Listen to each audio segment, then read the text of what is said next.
உங்களுடைய மாலா சுப்பிரமணியம் பேசுகிறேன். அதாவது நாளைக்கு கிழமை வெள்ளிக்கிழமைப்பா, தேதி 14/2/25, நட்சத்திரம் நாளைக்கு பூர நட்சத்திரம், அண்ட் ராசி சிம்ம ராசி, திதி வந்துட்டு திருதியை திதி நாளைக்கு. சரியா? நல்ல நேரம் காத்தால 10லேருந்து 10:30 அண்ட் சாயங்காலம் 4:30லேருந்து 5:30. ராகு காலம்னு பார்த்தீங்கன்னா எப்பவுமே வெள்ளிக்கிழமை 10:30 12 ராகு காலம், குளிகை காலம் 7:30 9, யமகண்டம் 3 4:30 சாயங்காலம், சந்திர ஓரை 8லேருந்து 9, சுக்கிர ஓரை 6லேருந்து 7, புதன் ஓரை 7லேருந்து 8, அதுக்கப்புறம் குரு ஓரை 10லேருந்து 11. இது எல்லாமே ஒன்றா வருது நாளைக்கு. ஸோ இது ஓரைன்னு வந்தாலே உங்களுக்கு நல்ல நேரம் தான். சரியா? அண்ட் இது எப்பவும் போல நம்ம சந்திராசிரமம் பார்த்தீங்கன்னாக்கா அவிட்ட நட்சத்திரம், அவிட்டத்துக்கு சந்திராசிரமம் இருக்குது, நாக்கில் சனி அப்படின்பா. அனாவசியம் பேச வேண்டாம். எப்போவுமே நான் சொல்கிற மாதிரி தான், ஃப்ரெண்ட் சர்க்கிள்லையும் சரி, ரிலேஷன்ஸ்லையும் சரி, ஆத்துக்கார ஒய்ஃபு யாராக இருந்தாலும் சரி, அண்ட் டியூட்டிக்கு போனேன்னா நம்மளுடைய மேலாளர்கள் ஹெச்ஆர் லெவலில் யார் இருந்தாலும் அனாவசியமாக லூஸ் டாக் பண்ண வேண்டாம். தேவையில்லாமல் வாயை விட்டு கெடுத்துக்காதீங்கோ அப்படின்னு பார்த்தால அந்த மாதிரி தேவையில்லாமல் கொஞ்சம் வாயை கொஞ்சம் அடக்கி கொஞ்சம் நாவடக்கம் வேணும். நாளைக்கு ஒரு நாளே கொஞ்சம் பார்த்துக்கோங்க. ஸோ பிரச்சனைகளில் விழ வேண்டாம் நம்மளா போய், அதுக்கு சொல்கிறேன் நான்.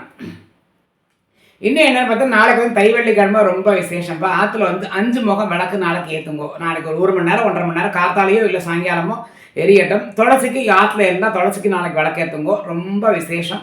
நாளைக்கு வந்து என்ன மாதிரி ஒரு மகாலட்சுமி ஸ்லோகம், ஓம் மகாலட்சுமியே சரணம்னு சொன்னாலும் பரவாயில்ல, ஓ ஸ்ரீலக்ஷ்மியே சரணம்னு சொன்னாலும் பரவாயில்ல, ஓம் வரலட்சுமியே சரணம் சொன்னாலும் பரவாயில்ல, ரொம்ப விசேஷம். நாளைக்கு இந்த ஒன்று வரலட்சுமிங்கிற வார்த்தையை சொல்லி சரணம்னு சொல்லி விளக்கு ஏற்றுங்கோ, ரொம்ப விசேஷம். நாளைக்கு எப்பவும் போல காமாட்சி விளக்கு ஏற்றுங்கோ. அண்ட் நீங்கள் 5 முக விளக்கு ஒன்று குத்து விளக்கு ஏற்றினேன்னா ரொம்ப நல்லது.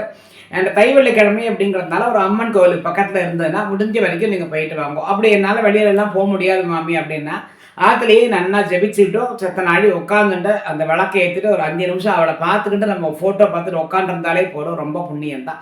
முடிஞ்சவா கோவில் போய்ட்டு வாங்க. கோவிலுக்கு போனாலும் விசேஷம் தான். சரியா? அண்ட் சித்த யோகம் தான் நாளைக்கு, மரண யோகம் கிடையாது. ஸோ நாளைக்கு வந்துட்டு ஏதாவது ராகுகால யமகண்டம் மட்டும் நீங்கள் பார்த்துட்டு இப்போ இந்த மாதிரி பேச்சுவார்த்தைகள், இது நம்ம பொண்ணு பார்க்க போகிறோம், அந்த மாதிரி என்ன பேச்சுவார்த்தையாக இருந்தாலும் நாளைக்கு தொழில் தொடங்குறது, இல்லை வீடு கிரகப்பிரவேசம், வீடு வாங்குறத விற்கிறத பற்றி பேசுகிறது, எல்லா நல்ல காரியங்களும் நாளைக்கு பண்ணிக்கலாம். மரண யோகமே கிடையாது. சரியா? அண்ட் இந்த பூரம் நட்சத்திரம் அண்ட் ராசி வந்து அவளுக்கு சிம்ம ராசி.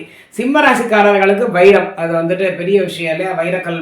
ஸோ வைரம் வந்துட்டு அவளுடைய ராசிகள், முடிஞ்சால் பார்த்துக்கோங்க. வைரக்கலுக்கு வாங்கி, வைரக்கல்னால் உண்மையாகவே வைரம் கிடையாது. வைரம் அடியிலிருந்து எடுக்கிறது, மிடில் எடுக்கிறது, மேலாப்பில் எடுக்கிறது, இந்த மாதிரி ஒரு கணக்கு இருக்குது வைரத்துக்கு.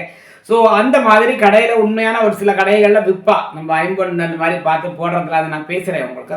ஸோ அதை வந்துட்டு அந்த மாதிரி வாங்கி நம்ம ஏன்னா உண்மையாகவே அந்த மோதிரத்திற்கு ஒரு பலன் இருக்குப்பா, கண்டிப்பான முறையில் நான் சொல்கிறேன். ஸோ எல்லாரும் நாளைக்கு எல்லாருக்குமே நன்னா அமையட்டும், எல்லாரும் நன்னா இருக்கும். சரியா?